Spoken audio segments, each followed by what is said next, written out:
من حلف بغیر اللہ فقد اشرک، آپ نے فرمایا جس نے اللہ کے سوا کسی اور کی قسم کھائی اس نے شرک کیا۔ یہ میرے نبی کی صحیح حدیث ہے۔ ماں باپ کی قسم یہ گناہ ہے، کعبہ کی قسم گناہ ہے، قرآن کی قسم گناہ ہے، کسی بھی چیز کی قسم اللہ کے سوا کھانا گناہ ہے۔ اللہ کے نبی اس کو شرک کہہ رہے ہیں۔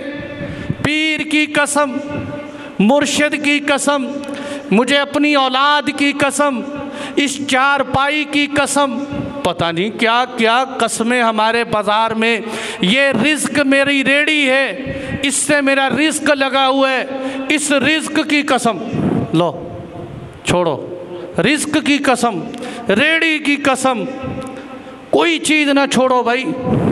آپ صلی اللہ علیہ وسلم نے فرمایا، میں ہلکے لفظ بول رہا ہوں، علماء کہتے ہیں کہ شرک مشرک تو نہیں ہوتا، گویا کہ اس نے شرک جیسا ایک گناہ کر دیا، خطرناک کام کیا، لیکن میرے نبی نے تو سیدھا سیدھا فرمایا من حلف بغیر اللہ فقد اشرک، جس نے اللہ کے سوا کسی اور کی قسم کھائی اس نے شرک کی۔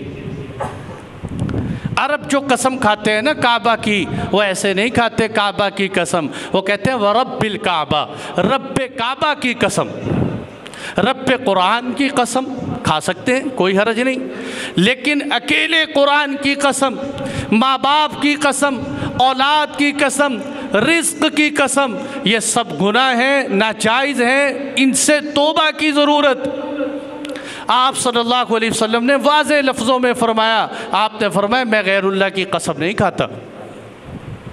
اب کوئی یہ نہ کہہ دے کہ اللہ کے نبی نے تو بتوں کی قسم کھانے سے کہا۔ یہ جو حدیث آپ کی سنا رہا ہوں اس میں اللہ کے نبی نے بتوں کی بات نہیں کی، اللہ کے سوا کسی بھی چیز کی قسم کھائے۔ تو یہ آپ صلی اللہ علیہ وسلم کی لمبی تجارت کا سفر ہے۔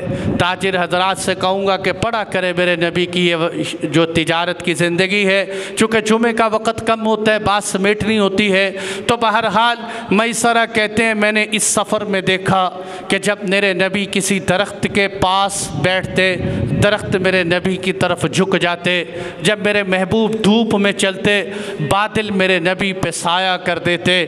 میں نے یہ دیکھا، میں یہ نظارے دیکھ دیکھ کے گھوم پھر رہا تھا، حیران ہو رہا تھا۔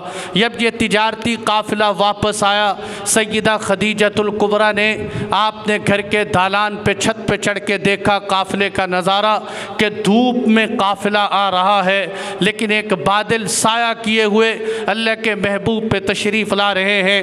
یہیں سے علماء نے استدلال کیا ہے کہ فرشتے دیکھنے کے لیے نبی ہونا شرط نہیں ہے، فرشتے انبیاء کے ما سوا کو بھی نظر آتے ہیں، جیسے بی بی مریم کو نظر آئے، اور بھی قرآن میں اس کی کئی مثالیں ہیں۔ سیدہ خدیجۃ الکبریٰ نے سامنے آتا دیکھا اور دیکھ کے حیران ہو گئیں۔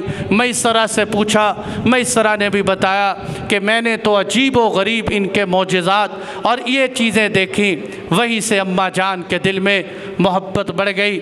آپ نے نکاح کا پیغام بھیج، نکاح کا پیغام آیا۔ میرے نبی کی عمر مبارک 25 سال تھی، اس وقت نکاح کا پیغام آیا، اور سیدہ خدیجۃ الکبریٰ آپ کی پہلے 2 شادیاں ہو چکی تھی۔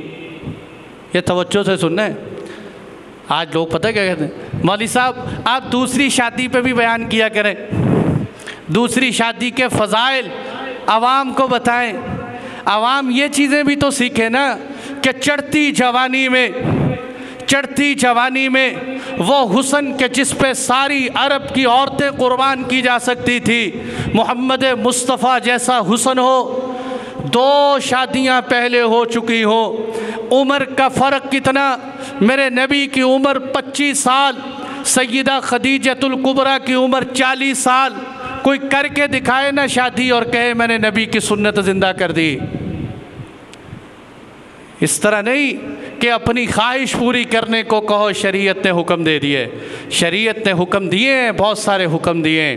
شریعت نے یہ بھی کہا ہے فَإِنْ خِفْتُمْ، یہاں یہ فَانْكِحُوا مَا طَابَ لَكُم مِّنَ النِّسَاءِ مَثْنَىٰ، ایک میں کہا کرتا ہوں نا، ہر بندے کو اپنے حصے اور مفاد کی آیت اور حدیث یاد ہوتی ہے۔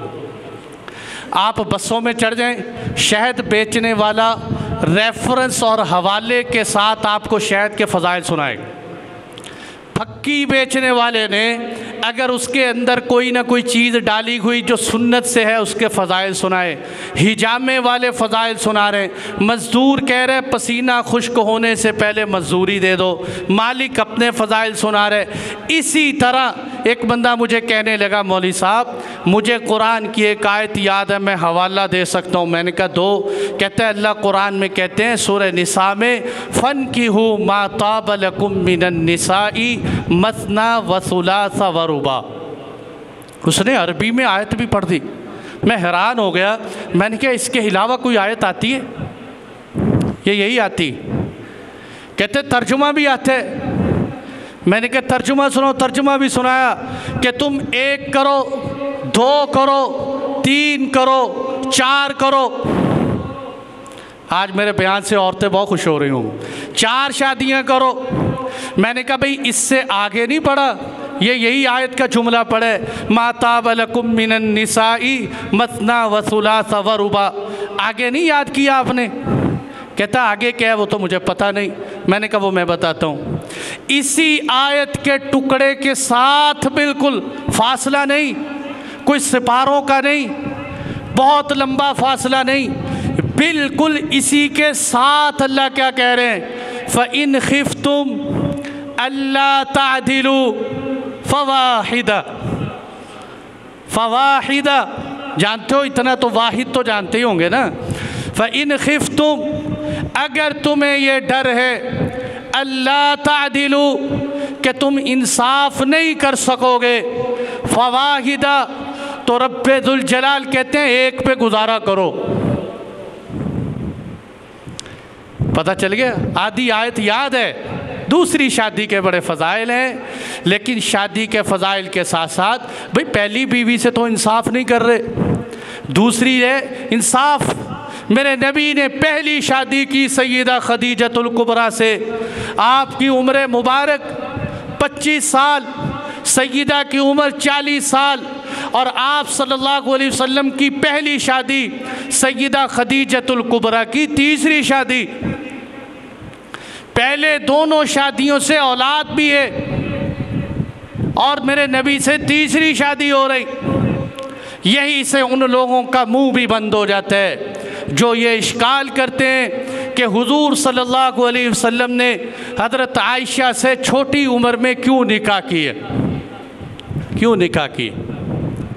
اور یہ بھی آپ کو بتا دوں، لو اماں عائشہ کا نام یاد آیا تو ایک اور بات یاد آ گئی، آپ کو یہ بھی بتاتا چلوں میرے نبی کی 11 شادیاں ہوئی، 11 بیویاں، 11 میں سے صرف اور صرف ایک اماں عائشہ رضی اللہ عنہا تھی کہ جن کی پہلے شادی نہیں ہوئی تھی، باقی سب بیویوں کی پہلے شادیاں ہو چکی تھی۔ ہاں پہلے ہو چکی۔ آج ہمارے معاشرے میں کتنی بیوائیں، کتنی بیچاری ایسی اپنی زندگی گزار رہی، کوئی نکاح کا پیغام نہیں دیتا، اگر کوئی پیغام دے دے تو گھر والے اس کو لان تان کر کے برا بھلا کہہ کے پیچھے کر دیتے ہیں۔ بیوہ سے شادی کرنا یا بیوہ کا شادی کرانا میرے نبی کی سنت ہے، اماں خدیجہ کی سنت ہے۔ اسی لیے میرے دوستو آج سنت زندگی سے ہم جتنا دور ہوتے جا رہے ہیں اتنی پریشانیاں بڑھتی جا رہی، ہمارے معاشرے میں پریشانیاں بڑھتی جا رہی۔ تو یہ آپ صلی اللہ علیہ وسلم کا سیدہ خدیجۃ الکبریٰ سے نکاح ہو گئے۔ نکاح کنہوں نے کروایا؟ آپ کے چچا ابو طالب نے نکاح کروایا، اور نکاح کے وقت انہوں نے خطبہ دیا۔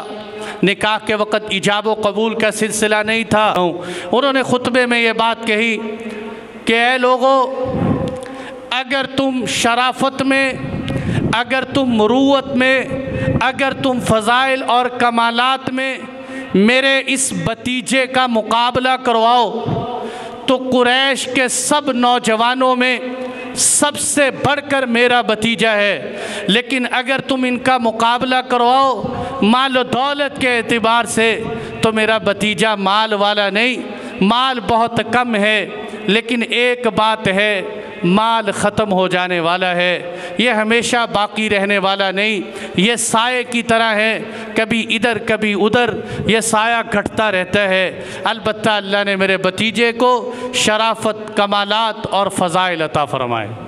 یہ کہہ کے آپ کا نکاح ہو گیا۔